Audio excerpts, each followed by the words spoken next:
On a night so dark and stormy, I was thinking while forlornly, with some weird old books I got at a second-hand store. Almost asleep or already sleeping, I heard some feeble-sounding knocking, like someone was gently knocking upon my front door.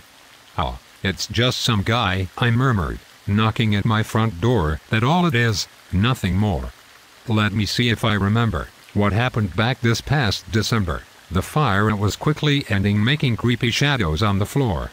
Why cannot it be tomorrow? Were worries yet I had to borrow. I could read and forget my sorrow for the lost Lenore, a sweet and beautiful woman that the Angles named Lenore, and I'm not saying her name again. Never, no more. The silky, sad purple curtains made a quiet sound, like hurtin', scared me, filled me with fear like I never felt before. And now, completely and totally wigged out, I stood repeating, "It's just somebody wanting to come in through my front door, some drunken buddy of mine trying to open up the door.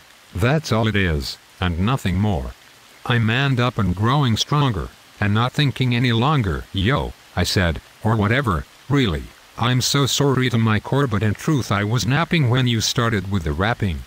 And so quiet was your rapping upon my front door I barely heard you, and here I opened up the door and saw abso-freaking-lutely nothing.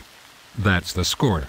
I looked into the nighttime, peering. Long time I stood there, thinking, fearing, trying to remember if I was tripping today or was that day before.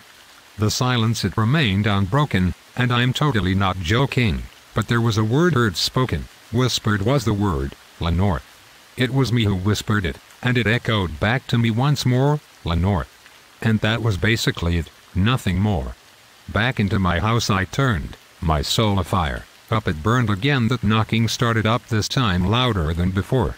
"Oh crap," I said, "it's got to be something at the window. I'll see." Let's me see then, at that place, and look into it some more if I can stop having a heart attack long enough to figure it, or more. It's the wind and nothing more. I opened up the window shutter and like a wildcat off its nutter, in walked a big old raven, like in the movies we watch galore, without even nodding to me, not even stirring or staying did he, but looking like who the heck he is, went and sat over the door. Sat on a statue of Pallas over the front door, sat and sat, not a damn thing more. Then the raven, black and charming, had my sad self set to smiling, 'cause the look upon its own face was so serious and all. "You may be all that, raven," I said, "and a bag of chips worth craving. You big old grim and nasty raven out flying in from the night out by the shore. What's your handle? How's it hanging us down here at the shore?" Quoth the raven, "Nevermore." I thought it neat that the mangy bird could talk so good and plainly, though its answer was stupid and a little bit of a bore.